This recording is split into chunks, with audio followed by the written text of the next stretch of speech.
Satya Nadella, the man who put Microsoft in the clouds. Imagine this, a boy born in Hyderabad in 1967, surrounded by Sanskrit verses at the dinner table and government policy debates over breakfast. How does such a childhood, half poetry, half bureaucracy, forge the mind of a man who would one day steer the world's most powerful tech company? Why did Satya Nadella, armed first with an engineering degree from Manipal, then a computer science master's in snowy Milwaukee, and finally an MBA in the bustling corridors of Chicago, decide that the future wasn't in shiny software boxes, but in invisible clouds? What made him marry Anupama Nadella in 1992, building a family whose lived experiences would later shape his leadership compass, balancing intellectual rigor with human sensitivity? How did this quiet arrival at Microsoft in 1992 turn into a coronation in 2014, when Nadella inherited a company mocked for stagnation, bruised by mobile misadventures, and worth only $300 billion? On August 19, 1967, Satya Nadella entered the world in Hyderabad, India. His family was the kind that believed books were better than toys and ideas were better than gossip. Dinner conversations weren't about what's for dessert, but what's the role of governance in shaping society. This cocktail of scholarship and service stitched rigor into Satya's character. He learned early that reflection wasn't weakness, it was strategy. When Nadella later became an Indian-American citizen, it wasn't just paperwork, it was identity engineering. He balanced India's sensibility, respect for tradition, family, and intellectual depth, America's sensibility, innovation, risk-taking, and the belief that systems can be rebuilt overnight. Instead of slogans like East meets West, Nadella thought in systems, how cultures, technologies, and people interact. He became fluent in both worlds, able to quote Sanskrit philosophy and Silicon Valley buzzwords in the same breath. Manipal Institute of Technology, Nadella studied electrical engineering here. Why? Because in India in the 1980s, engineering was the golden ticket. Parents whispered it like a spell, doctor or engineer. Satya chose circuits over scalpels. University of Wisconsin-Milwaukee. He crossed continents for a master's in computer science. Why Milwaukee? Because it wasn't about glamour, it was about grit. He wanted to understand the deep logic of machines, not just their shiny shells. University of Chicago Booth School of Business. He added an MBA, plotting a path that fused code with commerce. This was the blueprint. Don't just build technology, build businesses that scale it. Think of it as Nadella's three-step recipe. Learn how machines think, learn how markets think, learn how humans think. In 1992, Satya married Anupama Nadella, the daughter of his father's IAS colleague. It was a union of intellect and empathy. Why her? Because Anupama was not dazzled by titles, she cared about character. How? Through family connections, yes, but also through shared values. They built a home where resilience was not just preached but practiced. Children, they have 3, and their family life profoundly shaped Satya's leadership. Raising children with special needs taught him patience, empathy, and the art of listening, qualities he later infused into Microsoft's culture. Nadella's public biography consistently ties his leadership to lived experience. He doesn't just talk about quarterly earnings, he talks about human sensitivity.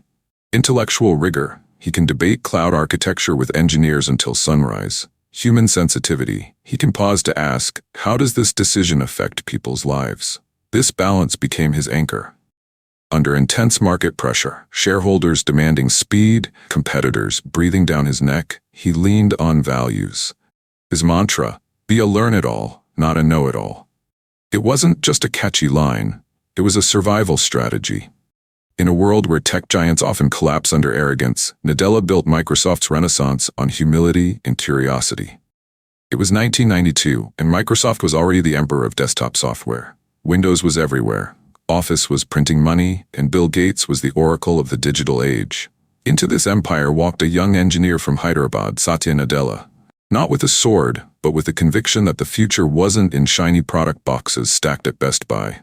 He joined as a rank-and-file engineer, quietly climbing through the ranks.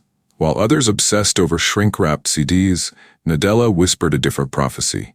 The future is elastic compute, resilient services, and a business model that pays for uptime.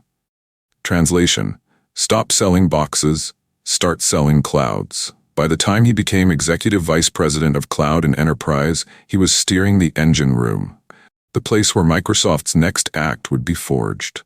Nadella's obsession with the cloud wasn't a fad, it was a gravitational pull. He saw that businesses didn't want to babysit servers, they wanted someone else to do the heavy lifting. Enter Azure, Microsoft's answer to Amazon Web Services. Under his leadership, Azure embedded itself into Fortune 500 companies like Ivy on a corporate skyscraper. Quarterly revenues ballooned into the tens of billions, proving that Microsoft had retooled its flywheel for modern workloads. The company shifted from "we sell software" to "we rent you the future." It was less about selling licenses and more about selling peace of mind. By 2014, Microsoft was limping. The mobile revolution had passed it by, the stock was stagnant around $300 billion, and critics muttered about mediocrity.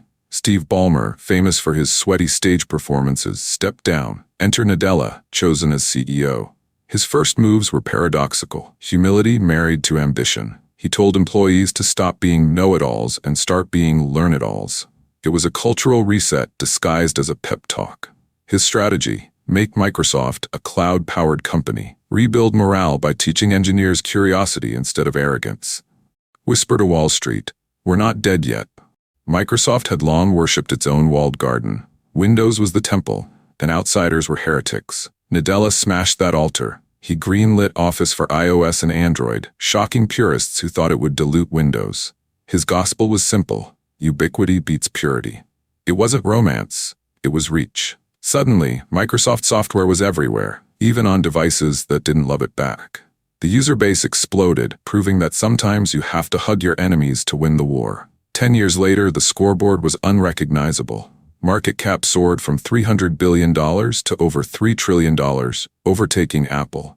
Reputation shifted from Windows company to cloud and AI platform giant. Strategic acquisitions fueled the empire's expansion.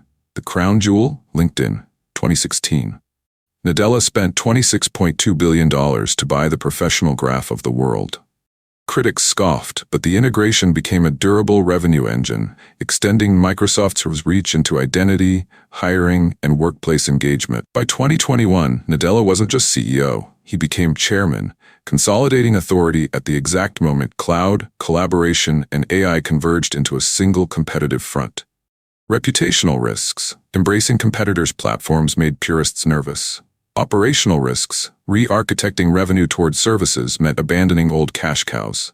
Financial risks: acquisitions like LinkedIn required long horizons and patience. But Nadella's through line was discipline. Shift capital to the cloud, compound with platform logic, and rewire culture to support curiosity. He inherited a company mocked for stagnation. The fix wasn't cosmetic, it was foundational. He dismantled dogma, made speed a habit, and taught Microsoft to love learning again. Transformations invite scrutiny. Critics whispered that Nadella's empathy was softness. His answer? Performance. Cloud growth silenced doubters, developer goodwill rebuilt trust.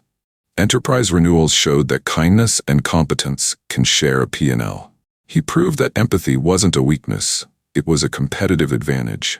From a quiet engineer in 1992 to the architect of Microsoft's renaissance, Nadella's story is one of conviction, humility, and audacity.